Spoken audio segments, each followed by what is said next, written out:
Hi everybody, sorry we're late. We had a bit of a technical meltdown at 29 minutes past 11 Portuguese time. So if you've joined us 5 minutes ago, sorry for the delay. Just 1 second now and we'll be ready to go. So first of all, thank you very much for joining us. We're here today to talk about the Portuguese Golden Visa Program and to give you some idea of the updates that's happened since the COVID-19 crisis has hit the world, basically. We'll hopefully give you some update on the legal issues with regarding the submission of your documents, also with the state of the market, the process on how to do the Golden Visa, and the costs. And at the end of the presentation, or coming close to it, I'm sure there's a lot of people out there who have lots and lots of questions. But what we've done is we've put together around 20 of the frequently asked questions, and we'll try and answer them here. But also at the end of the presentation, our full team is available to talk to people directly with regards to any of the simple questions that they might have, or even with regards to property. So what types of property are available, what kind of price points we're talking about, and how does the market compare today before.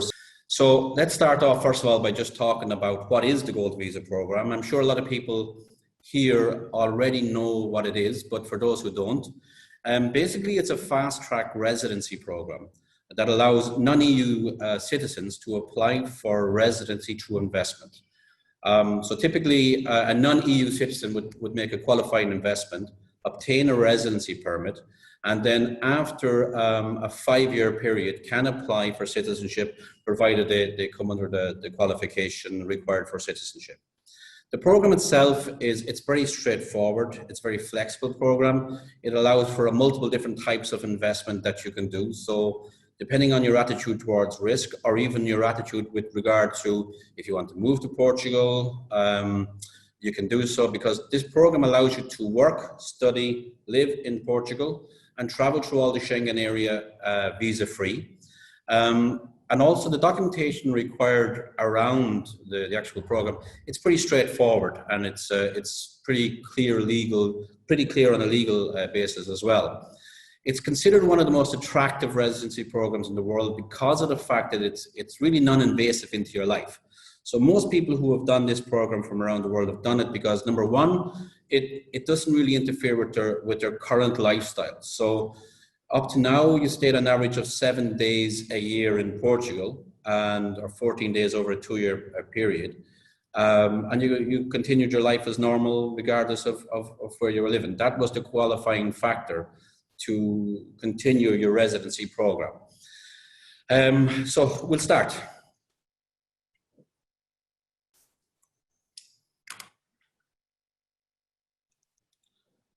Another technical meltdown.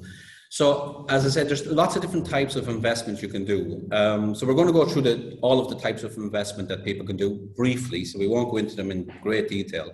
Again, if anybody has any questions on the types of investments that people can do, our team are quite happy to help them to understand them all. The first one is a capital transfer. This is a very straightforward, basic. You transfer €1 million from outside of Portugal into your bank account here in Portugal, and you leave it there for the period of 5 years, and you promise to leave it there for 5 years, and that qualifies you to apply for the Golden Visa. Another one, and probably has been the most popular one, is that you acquire a property, a real estate or asset with a minimum value of €500,000. This has been the first one that came out in 2012, and it's been by far the most popular because it allowed people to buy what they wanted, where they wanted. It allowed people a number of different types of acquisitions, whether it be multiple units or whether it be a singular home. And actually, people have bought properties for 600, 700, 800,000 euros, mainly because the 500,000 became a sort of a target number. A lot of properties that were probably worth 450 or 400 in the past became 500 overnight to make it qualify for the Golden Visa. So a little bit of caution is always advised on properties that are close to in around 500. Doesn't mean it's not worth the value, but it means you have to do a little bit more research around the real market value of properties that are around that, because it is a targeted number. Another type of investment, you can create 10 jobs. So you start a company, you employ 10 people, and that also allows you to apply for the Golden Visa. The other, which is probably more newer, is the 350,000 renovation Golden Visa. So here you bought a property that was over 30 years old, that was in an urban renewal area, which most of Lisbon and around, and lots of areas of Portugal come into this. But it needed to have a rehabilitation side to it. So you had two parts to this investment type. So you bought the property first, and then you got someone, or you done it yourself, you hired a company to do some renovation works on the property. And this would appear in sort of two forms. So you have the contract to purchase and then a contract to rehabilitate. The minimum investment required for both parts of this is 350,000 euros. This means that it can only be 350, it can be 400 and so on. So for a simple example, people would buy a house outside of Lisbon or an apartment in Lisbon for 300,000, 310,000. They would spend 40, 50,000 euros on a renovation under contract. Now, provided the purchase is already happened and a contract is signed and for the works, and the money for the works are sitting in your bank account, you can apply for your Golden Visa straight away. You do not need to wait for the property to finish for you to apply for your Golden Visa. And actually, in some cases, you don't even need to have bought the property. You can have a promissory contract signed and a contract for the works to complete with the money in your bank account, and you can apply for your Golden Visa. Again, our team are happy to advise you on the sort of intricacies of how this works. It's not that difficult. It sounds probably a little bit more difficult than it is. It's pretty straightforward. There's a couple of other ones that are not so popular, practically because it's giving away money. So you have a capital transfer of 350,000 euros for scientific research. You have capital transfer 250,000 into conserving heritage or arts or culture. And then you have sort of a more newer one, the capital transfer of 350,000 into a venture capital fund, which is a different type of application process. It's where you invest the money into a venture capital fund. That fund is designed to invest into small to medium-sized businesses to boost employment and so on. Okay, so if we look at the number of people that have actually been granted the residency permit since 2012, and you have to understand that in 2012, when this process started, I think there was 12 in year one. So it took a while for it to take off, for people to understand what it was. So to date, you see you have just 8,500 people have been granted their Golden Visa, I should say residency permits. You can see the breakdown there of the nationalities. So the biggest one being of Chinese, 4,500, Brazilians nearly 1,000, Turkish 400, South Africans 334, and Russians 316.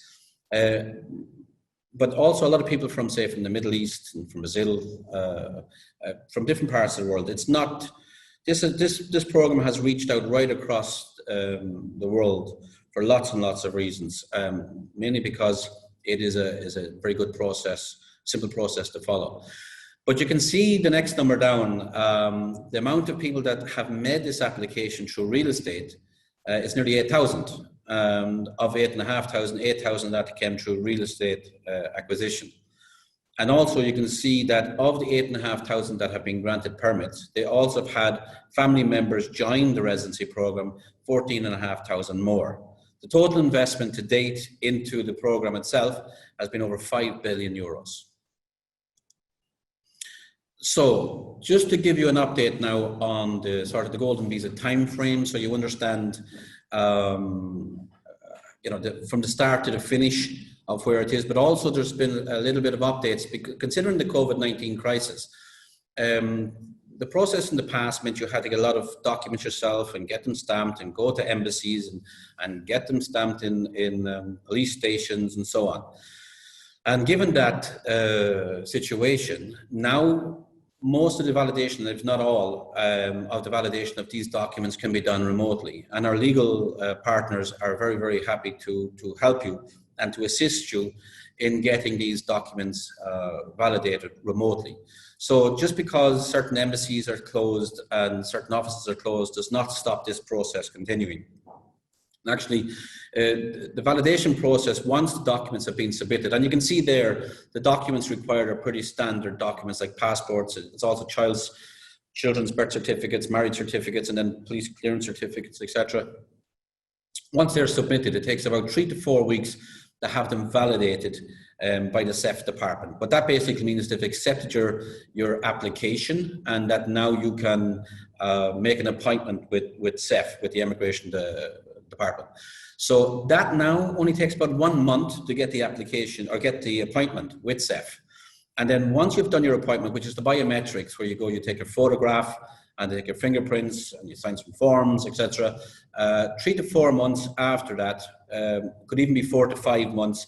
The SEF office is closed right now, hoping to be open in the first week of July, but they expect to be starting to issue permits 3 to 4 months after the actual appointment in the SEF office. Then you have the residency program approved. It's a 5-year process to apply for citizenship. This year, and just in the last month, they've changed the renewals process. It used to be 1 year, you had to do a renewal at the end of the first year, then it was 2 years, and then 2 years.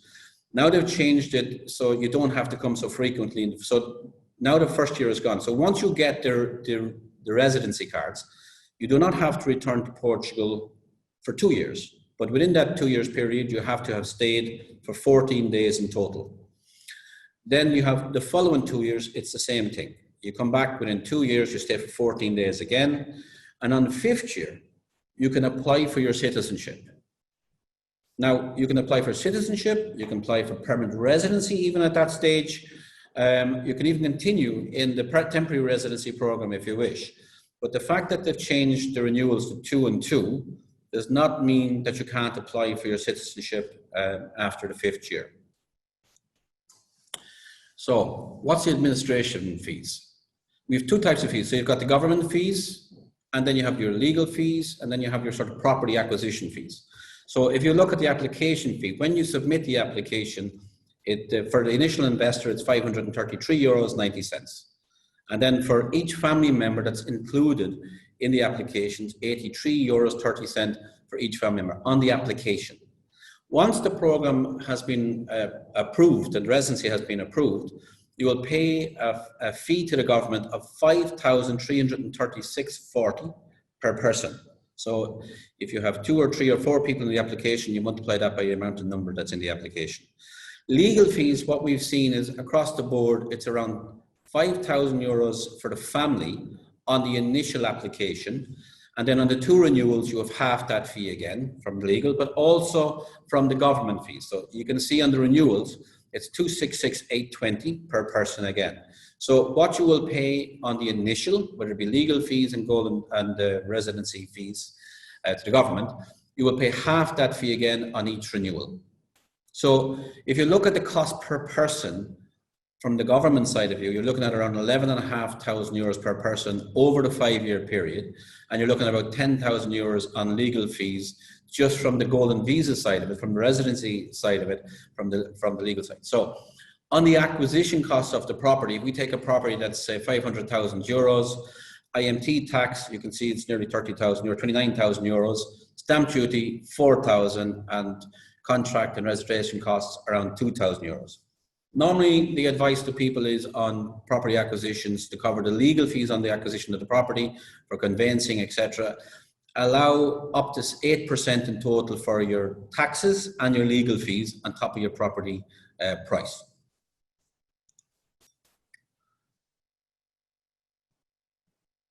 So what's the property acquisition time frame? So let's say you've selected the type of investment, first of all, that you want to do, and it's a property one. So you've selected your property, you visit the property, you make sure you're happy with it and that it meets the legal and tax and financial requirements, especially for your golden visa. So here your lawyer will tell you if the property is suitable for your golden visa, and we'll come into that later on again. But if you're happy and everything seems to be okay at that stage, you make your reservation. Typically, you'll put down 10,000 euros to reserve the property. Your lawyer will then go and check all the documents, and they will make sure that it's got clean title and that also it qualifies for the golden visa. When the lawyer has cleared the property, typically you will do a promissory contract if it's in construction, or let's say it's 2 to 3 months before you can do the deed. You'll do a promissory contract, which is a promise to buy. Here you will pay typically 10 to 20% as a down payment on the contract to finalize on the deed. Most people doing the golden visa are probably, once they've decided on the program and on the asset, they like to do it within 30 to 60 days. But again, it depends on your own circumstances, on whereabouts you're going to see that. But it's always a negotiation. So if someone says to you, I need to get it closed in 30 days, what suits you? My advice is that if you need more time to get money into Portugal, because a lot of people have different restraints, whether it's opening bank accounts, getting money from different countries into Portugal in one go. So it's really about how you go about, or what you need to go about to get the money into Portugal. Then you set your date for your deed is done. Once you own the property, you can then start your goal. Once your investment of 500,000, whether you owned it or not, once your 500,000 euros has been invested, you can submit your documents and apply for your golden visa. Of course, then you have to have your property managed, depending if you're not going to live in it, you need your property management. And here at UrHome Portugal, we're quite happy to manage your property for you. And also for our investors, we have a very, very special management program, which basically we manage your property for free for the first year, and then after that you only pay a percentage, and a small percentage of income that you receive. So you don't pay a fee if your property is not rented. I'm just going to go into the IMT a little bit, because a lot of people get confused. What is IMT? IMT tax is the purchase tax that you pay when you buy a property. If you see the left-hand column, you'll see the prices of the properties up to 92,000, more than 92, but under 126. This is the variable rate of tax that you will calculate your liability of IMT tax, your purchase tax. So typically people buying property for 500,000 euros or more, you'll see that it's 8%, but minus the figure on the right. So it'll be 8% of the purchase price minus the 11,959 euros. So somewhere around 6.5% is what it works out. So just you have to bear that in mind. Here you see the difference between the costs of joining into a venture capital fund, purchasing a property for 350 on the renovation scheme, or a property, say 550. As I said, the 500 is normally a dangerous number, but 550 to make it a little bit more realistic. So you'll see from the fund side, you don't have any actual extra costs from acquisitions. You just pay your 350,000 euros. Sometimes you have a startup cost. The thing about a venture capital fund, you have no control over what that company is going to invest into, and also with regards to the charges and so on. It depends on your experience in investing in funds, but it'll really come down to your own attitude towards risk at the end of the day. If you see the 350 side, you'll see that you have average is around 5% is what it works out at. Stamp duty is 0.8%. Your notary fees around 2,000 euros. And then you have condominium, annual property taxes. IMI is a tax that you pay annually on your property. Now, this is not an exact figure. What these figures are is just to give you a basis and an idea of what your liability is more likely to be on an annual basis. And then obviously you have income tax around 28%. Again, the table, IMT tax table, you can see that, again, that your property for 500,000, 8% minus the nearly 12,000 euros to figure out your value. Okay, so COVID before and after. So in January 2020, the amount of people employed in Portugal was nearly 5 million people. In June 2020, today, we have a layoff scheme. The government announced a layoff scheme that allowed people allowed companies to put their workers on temporary layoff. This was 1.3 million people, which is 25% of the total workforce. What companies or what the government done was they're paying percentages of the salaries to the people who were laid off, as well as the companies. Most of this were very small companies, up to 10 employees. 81% of all these companies had less than 10 employees. So we look at it in Portugal as more of a pause than a drop.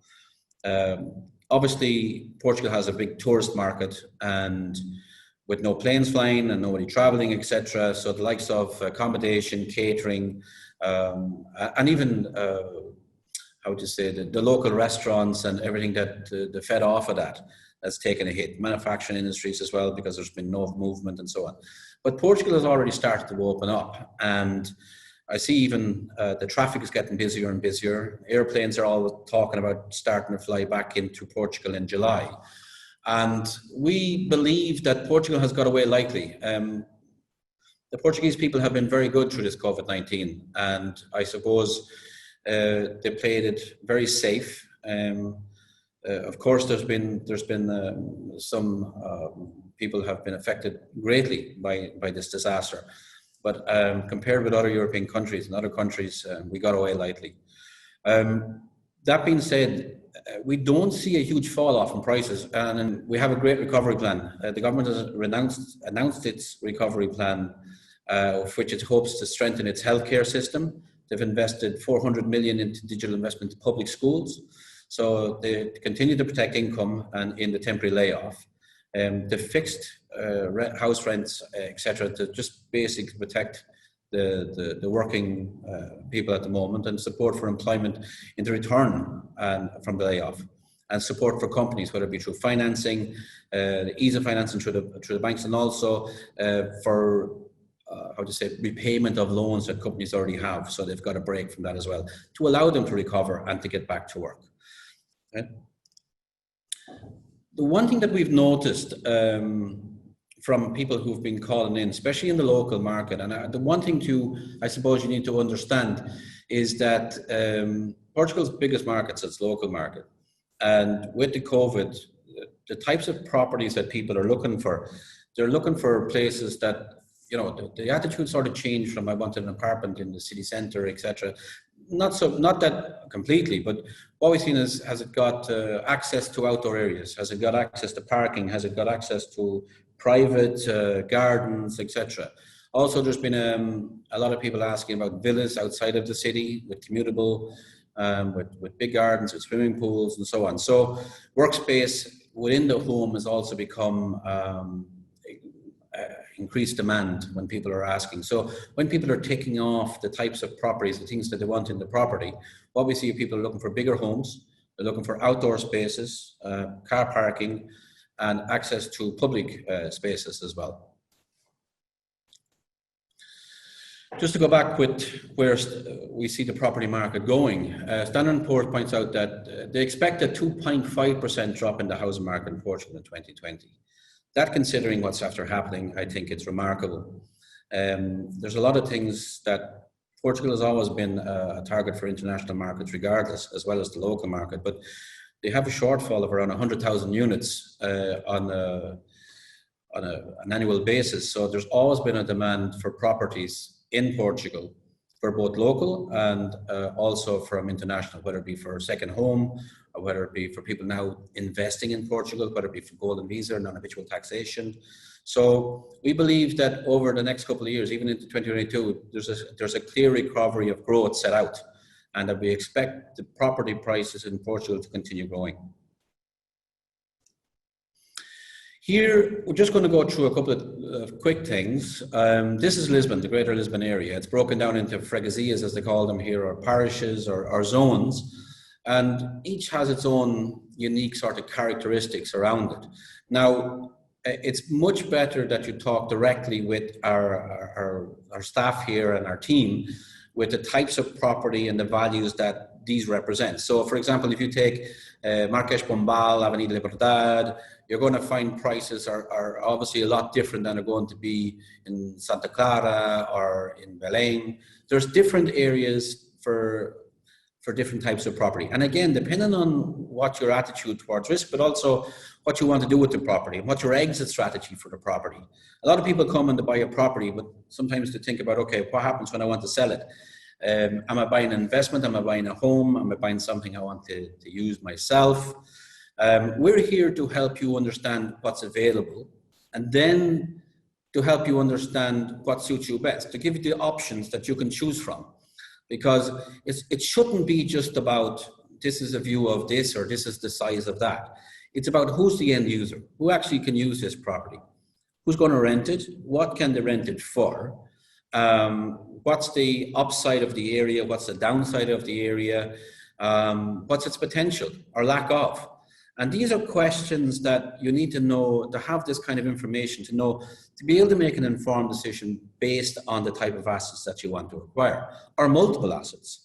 So we have lots of different ways to invest in properties. It's not just buy a property. In a lot of cases, we have people who have much of a speculative attitude, will buy multiple properties and leverage, and they will borrow money based on the market's anticipation of growth. So again, it's not for everybody. And I think actually anyone who wants to do this, you need to do a lot more investigating into the actual market before you can make those kinds of decisions. But again, our team are here to help you to understand the types of risks that are involved, but also the types of upsides that are involved. I just want to give you an idea. This is one of the properties that we have. It's in SAO Bento. And this project is designed, it's specifically designed for people who want a hands-free approach to the Golden Visa. I've got €350,000 to invest. I don't want to know anything about the property. I want an income off it for the next 20 years or 5 years or 6 years or whatever it is. And I want to be able to sell it and so on. So this particular property here gives a guaranteed return of 4% for 5 years. It's hopefully it's going to start this month, but it'll take about 18 months to complete it. On the handover, you will have a rental income for the next 5 years, and you'll have no condominium fee or utility costs in that 5 years. But this is a sort of a simplest version of the 350. You can also have where you buy a house yourself, and a singular house, which we've done on many occasions where people bought a house outside of the city and they've got the new windows, new kitchen, whatever it needs to bring it up, and then rent it in the local market. The one thing I will tell you, the difference between renting a house and an apartment is the cost of running a house is much higher than an apartment. And anyone who's done even the 350 Golden Visa or bought a house in the 500,000 bracket will tell you that there's a lot more can go wrong, as well as upkeep and so on. So the rent that you will get should, I would just say, keep the running costs down, but you won't make money from a yield point of view on a house. So just, if you're coming to live in it, it's a different story. But just bear in mind that if you're buying a house for renovation, for renting, the likelihood is whatever rent that you make will basically keep the property upkeep. That's it. This is I suppose this is the primest property that we have in Lisbon. It's the Boulevard. This project was only handed over January, February of this year, and actually still handing over some units. It's an amazing building. It's a completely rebuild of a prime historical building on Avenida Liberdade. It's a beautiful building. We have 1 bedrooms and 2 bedrooms. I think we have 4 or 5 left that were bought by investors 5 years ago, before the building has even started.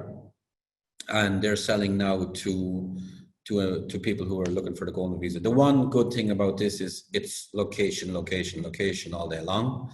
It's finished. There's no development risk in it whatsoever. And I think that most of the ones we have are furnished and ready to go. The one thing I have to tell you about the rental market in Portugal right now and in Lisbon is that the rental market itself has fallen because there's been no tourism. Traditionally in Lisbon and so on, you've had 2 types of apartments. You had short-term rental, you had long-term rental. So you had the Airbnb type, and then you had the local guys living in the apartments. Well, considering that there's no tourists traveling to Portugal at the moment, it left a lot of properties available for short-term or for long-term rental. So there's been a swamp into a market that with regards to long-term rental. So even buying properties today with the idea of renting in the long term, you have to consider 1 to 2 years before we believe that the market should return back to where you will see your yields rise. So really right now, buying prime properties, you should hold your values, but you're not going to see decent yields return for about 2 years. On our website, we have multiples of different types of properties. We have, these are projects that you will see here, but also we have many, many, many more. What I would suggest, anybody who wants to get a more in-depth view of the types of properties that are available, let us know. Contact us on the Zoom or by email, or you can go to UrHomePortugal.com, and you will find a lot of the properties that we have that we're promoting for mainly for people that are doing golden visa, but also for local market. There's also a lot of properties that are not on the website because there is some people who don't want their properties advertised, and we send them to you separately. Before I go into frequently asked questions, I just want to let you know that any questions that are not answered or asked here, please feel free to ask us. We're more than happy to try and help you to understand whatever points you need. There's no such thing as a stupid question. There is stupid answers, but there's no such thing as a stupid question. So hopefully we're going to cover as many as we can here and get you the right answers. But if you're not satisfied, please contact us and we'll do our best to help you. So what are the FAQs? So we're just saying a lot of people have, these are the questions we get normally from our clients. They hear the word PH or horizontal property. A PH basically is identification of a unit that is registered. So a lot of times when people buy properties off plan, yes, you have a nice plan and you have a nice brochure. Traditionally in Portugal, you never got a horizontal property until the property was actually finished. But now, to apply for your residency program, the property should have what they call the horizontal property assigned. So your lawyer obviously will check these kind of things when you are applying for the type of property that you're going to buy. He will see that it has it or when it will have it. So in some cases, if you're a pre-investor investing before launch, sometimes the horizontal property will not be in place. But for this, you obviously get a discount. So it'll depend that if you want to get a discount, you will probably buy earlier before the horizontal property. But you can't apply for your golden visa until the horizontal property is in place. A lot of people, is there a guaranteed return? Is it net or is it gross? And that it basically depends on each project. Each project is promoted differently. I suppose how you have to look at it is, what is a guarantee? A guarantee is as good as the person who gives it. The return, net or gross, all return is gross because you have to pay your own taxes. Even if you don't pay the condominium fees or you don't pay the utilities, even if you rent out a property to, in the long term, anybody renting it, they'll typically pay the utilities. Normally the owner will pay the condominium fee, and also he's subject or she is subject to 28% tax on clear net income. What's the best area in Lisbon to invest? That's a question that all my colleagues who are watching from even different companies will have a different opinion on. Mainly it's the answer will be where they have properties to sell possibly. But it's a question that you have to understand. What are the availabilities and what are the ideas and what are the stresses of that particular market? What's coming up? If we spoke in November of last year, I would have probably had a completely different opinion about the best place to invest in Lisbon than I have today. And that's because of what's happened with COVID-19 and so on. So, and I could be still wrong. It's the best area in Lisbon to invest is an opinion. And really what you have to ask is people who are experienced within those areas for their opinions. And you have to see, do they match yours? What is the average price per square meter for Lisbon? Again, it's, if you take it across all of Lisbon, which is a massive area, you could say 3,000 euros, 2,000 euros, but yet you see some properties for 7, 8, 9, 10,000 euros a square meter. It's like everything else, it's supply and demand. Depending on the area the property is, the demand for that type of property in that area will dictate the actual price per square meter. A lot of times the price per square meter, depending whether it's for an end user, so in other words, someone to live in it, or whether it's for an investor, will price it or will try to understand the value differently. They'll try to understand it concerning a yield, or try to understand it with the terms of the comparable properties around that area. Right now is a strange time to understand what's the price per square meter in Lisbon, but because the market really hasn't moved an awful lot in the last couple of months, but of course now we start to see a lot of movement.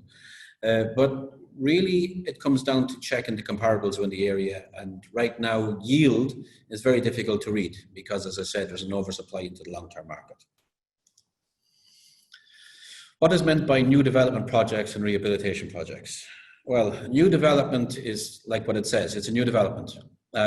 Somebody's got planning permission to build 20 apartments or 30 apartments or 50 apartments. It's a new project.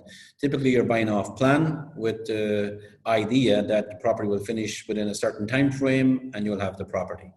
Yes, you can use this property to apply for your golden visa, provided you've paid 500,000 euros on a promissory contract to purchase the property.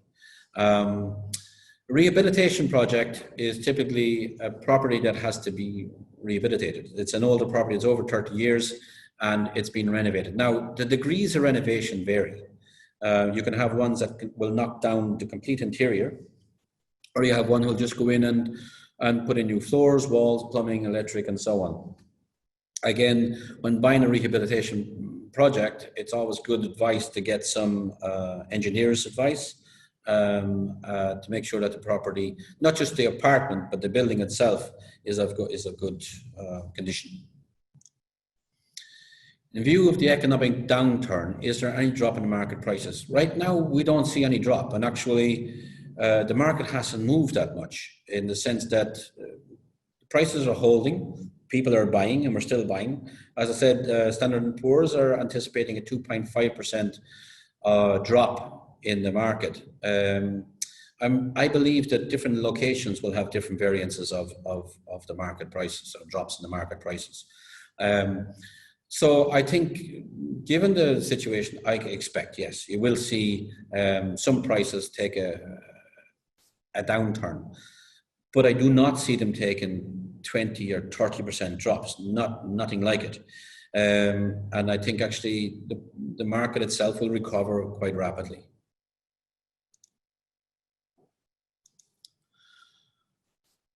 What are the risks and opportunities for buying in Lisbon?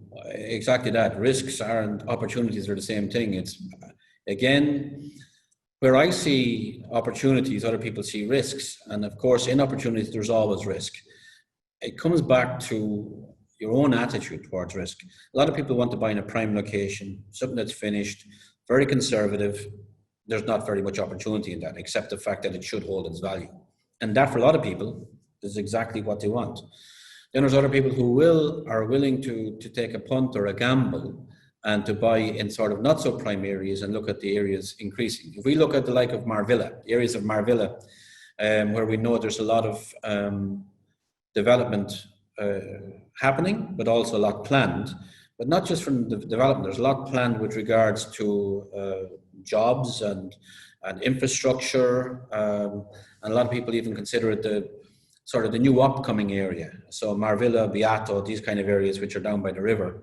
Also Alcantara is also a very good area that people are looking at. And I think it is how you view the pause that we have right now. Do you see Lisbon and Portugal coming out of it on the right side? Most people who live and work here do. So right now, for me, the opportunities lie within those areas. The Marvillas, Beatos, Alcantaras, and also in the outer areas, the likes of Montijo, Alcochete, Aroeira, those kind of areas, because they're now the areas a lot of locals want to live. They're commutable belts into Lisbon itself, but also gives the lifestyle opportunities that a lot of the local people are now demanding. And when you're an investor, you have to look at what local people are demanding. How long does it take to set up a bank account? Typically about a week to 2 weeks. If you're a local, it'll take you a few hours. But if you're coming from another country, because of compliance, opening a bank account can take, I've seen them take a few days to take in 2 months. So really, a lot of it depends on where you're coming from. Generally, I would say to you 1 to 2 weeks. What is IMT tax? Purchase tax. When you buy your property, you pay a purchase tax on the property. This is the one we talked about earlier, typically around 6.5% of a residential property, 6% on commercial property. How long does the golden visa process take? That's a question that if you asked for different times over the last 8 years, you would have got different answers. Right now, the process should not take any more than 5 to 6 months from start to finish, including submitting of your application to get your meeting with SEF and actually get the residency passed. So I think that if you've decided that you want to do this program and that you have picked, you can make a property decision and you've decided on the type of investment that you want to do, you should have your residency cards within 6 months. Can I still get a golden visa if the government stops it after I have submitted my application? The answer is yes. Provided that the application has been submitted, as I said, if you're in, you're in. You can't put in a retrospective law that allows you to cancel anything that you've already started. Also, there has been a lot of talk at the start of the year about the visa program going to be cancelled. To be honest, the general outlook of that right now is that the government has no appetite to cancel the golden visa for obvious reasons. It needs to attract foreign investors into Portugal, and they've already stated that they have no intention of reviewing the program right now. And the general sort of outlook among our colleagues is that even over the next 2 years, it's not going to be even a consideration. That being said, no one has put that in law, etc. But right now, you can submit your application. Applications are being accepted, and residencies are being granted, and that's it. And I think if you've really decided that you want to go ahead with this, I don't believe you have any danger of getting caught now. If you start now, getting caught, that if the government does change its mind, we don't foresee it, to be honest. Can you help me find a long-term tenant? Yes, is the answer. And actually, that's what I was talking about earlier on. Once an investor has bought a property from us, we take responsibility to find a tenant for that client. And as I said, we don't charge a fee to get the tenant. So we don't say that you have to pay 1 month up front or a month and a half. We see it as a responsibility. If we sold you a property and on the pretext that it's going to be rented out, that's our job. Now, given the COVID-19, we're still renting properties, but I have to say that they're being rented a little bit less than what we would have expected. But that's, again, because of the overflow of properties into the long-term market. So what we're suggesting right now is not to do too long a term of contract, and hopefully that the market will return somewhat in the near future. Do I have to pass a language test for right now? Yes, is the answer. The probability, if you're starting your golden visa now, of having to have a pass a project is probably 0. But again, it's not been passed. There was a law passed to take out the Portuguese test, but it hasn't been rubber stamped as yet. And I suppose considering what's going on, the government have their attentions focused on other things right now. Are there any additional construction costs for the 350 golden visa? Depends on the property. If you buy a property for 300,000, you pay the taxes on that property for 300,000.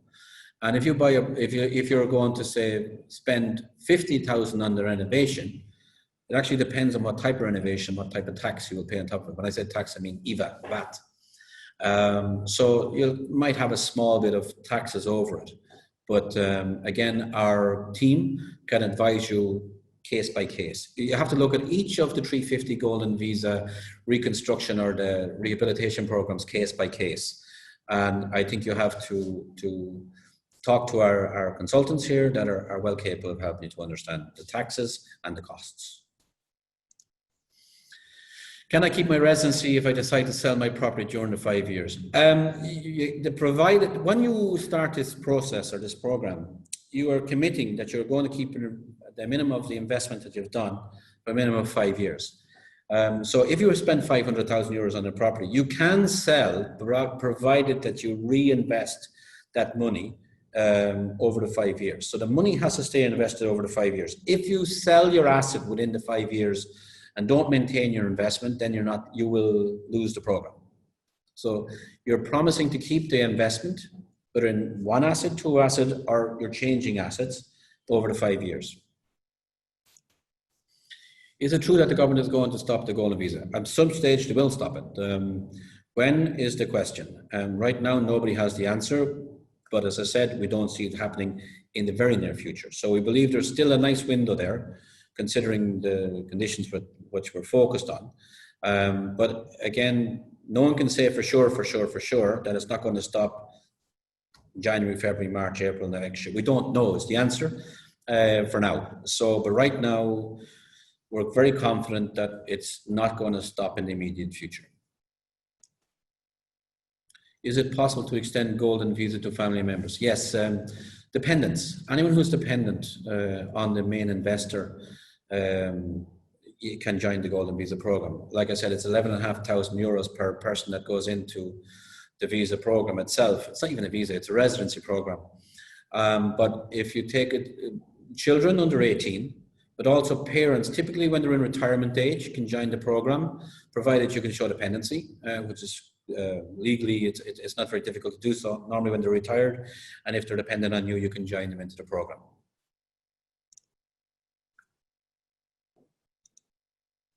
Are there any reasons for an application renewal to be refused? Yes, there's a few reasons. Well, actually, the first reason that you won't get your application, if you have a problem with the Schengen area, if you cannot gain a Schengen visa, if you can't get to Portugal because of you can't get a Schengen visa, you will not be able to apply for the program.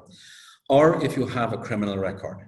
So if you can't get a police clearance certificate in the country where you live or where your nationality was, you cannot apply for the golden visa program. Having a golden visa, is the investor obliged to pay taxes in Portugal or income earned outside of Portugal? As a non-tax resident, so when you apply for when you get the residency program in Portugal, you become a non-tax resident. And in Portugal, you do not pay any taxes on any income that's earned outside of Portugal once you're a non-tax resident. If you become a tax resident, in other words, if you come and you live here for more than 6 months a year, then any income that you earn outside of Portugal is also taxed.